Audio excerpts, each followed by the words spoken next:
لیکن سوال یہ تھا کہ کیا تیل لگا سکتے ہیں؟ دیکھیے روزے کی حالت میں جیسے میں نے کہا کریم لگا سکتے ہیں، اوپر کوئی چیز اپلائی کر سکتے ہیں، تیل بھی اس میں انکلوڈ ہے، تیل سر پہ لگا سکتا ہے، چونکہ سر سے کوئی چیز اندر جائے بھی تو کوئی عام غذائیت کا ذریعہ نہیں، کھانے کا پینے کا ذریعہ نہیں کہ تیل کے ذریعے کوئی سر سے لے اور غذائیت حاصل کرے، ٹھیک ہے؟ تو لگانے میں کوئی حرج نہیں، کریمس لگانے میں کوئی حرج نہیں، ان تمام چیزوں میں کوئی مسئلہ نہیں۔ پانی کا جہاں تک بھاپ کا معاملہ ہے تو بھاپ اگر لی جا رہی ہے اور اس شدید اس کوانٹٹی میں ہے کہ اندر چلی جاتی ہے اور پھر وہ ظاہر سے ٹھنڈی ہوں گی اندر اور پانی کی شکل لے لیں گی، نیبولائزیشن کا اسی لیے منع کیا گیا چونکہ اندر جا کے وہ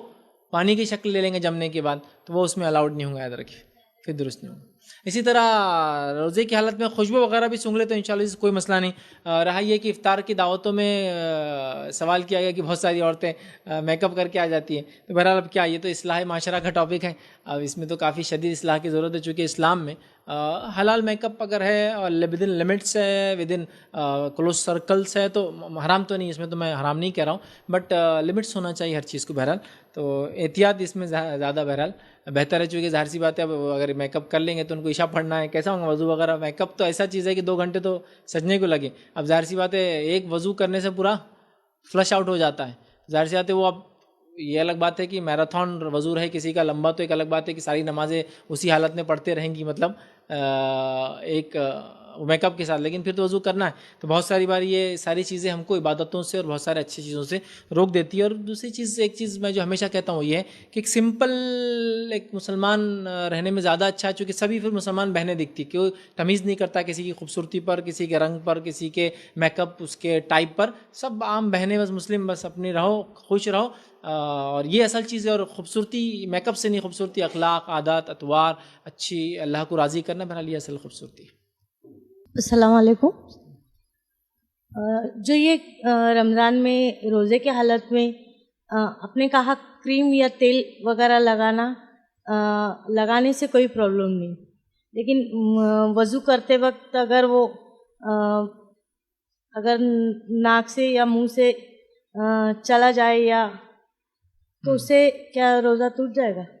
دیکھیے سوال ہے کہ کریم وغیرہ لگائے اور ناک منہ سے وضو کرتے وقت وغیرہ وہ اگر چلا گیا تو کیا روزہ ٹوٹ جائیں گا؟ تو ظاہر سی بات ہے، وضو کرتے وقت وضو کا پانی بھی چلا جائے، جان بوجھ کے آپ نے لے لیا، احتیاط نہیں کی، غلطی سے جانے تو مسئلہ نہیں، سیم مسئلہ ہو کریم کے لیے بھی، غلطی سے چلا گیا کوئی مسئلہ، لیکن آپ جانتے ہیں کہ چلا جائیں گا، بار بار جاتا ہے، فلاں مسئلہ ہوتا ہے، تو پھر احتیاط کریں، یہی انشاءاللہ اس میں زیادہ بہتر ہے۔ ٹھیک ہے، السلام علیکم۔ وہ بار بار مطلب حلق میں الٹی آتی ہے اور بار بار جس جاتی ہے، روزانہ ایک الٹی ہوتی ہے، اس کے لیے روزے کا کیا ہے؟ مطلب ٹوٹ اس کو جائے گا؟ پرابلم ہے اس کو، ہاں، تو روز کرتے ہیں، پورا رمضان ویسے ہوتا ہے، ایسیڈیٹی بھی رہتی ہے حلق میں، دن بھر ویسے ہوتا ہے، پھر بھی رکھ تو لیتے لیکن تکلیف بہت ہوتی ہے، اس کا کیا؟ تو دیکھیے سوال ہے کہ رمضان ہے، ایسیڈیٹی کی وجہ سے ہوتی ہے اور خے جب تک نہ ہو تو مسئلہ ہوتا ہے، تو اگر خے خود سے آ جاتی ہے تو روزے کا کوئی تعلق نہیں اس سے، مطلب روزہ اچھا ہے، صحیح ہے، لیکن اگر خے کرنا پڑتی ہے آپ کو تو پھر روزہ ٹوٹ جائے گا، اس کی قضا کرنا پڑے گی، تو بہتر ہے اس کا کوئی علاج کروا جائے۔ اور حالت ایسی ہے کہ رمضان کے روزوں میں وہی ہوتا، غیر رمضان میں بھی ہوتا ہے، اور وہ کبھی ٹھیک نہیں ہو رہا ویسا، تو پھر ہر روزے کے بدلے ایک مسکین کو کھانا کھلانا، یہ فدیہ دے دے انشاءاللہ۔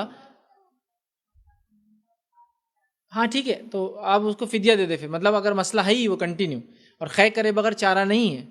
تو پھر یہ، اگر خے کرے بعد بھی یہ ہوتے ہی رہتا ہے،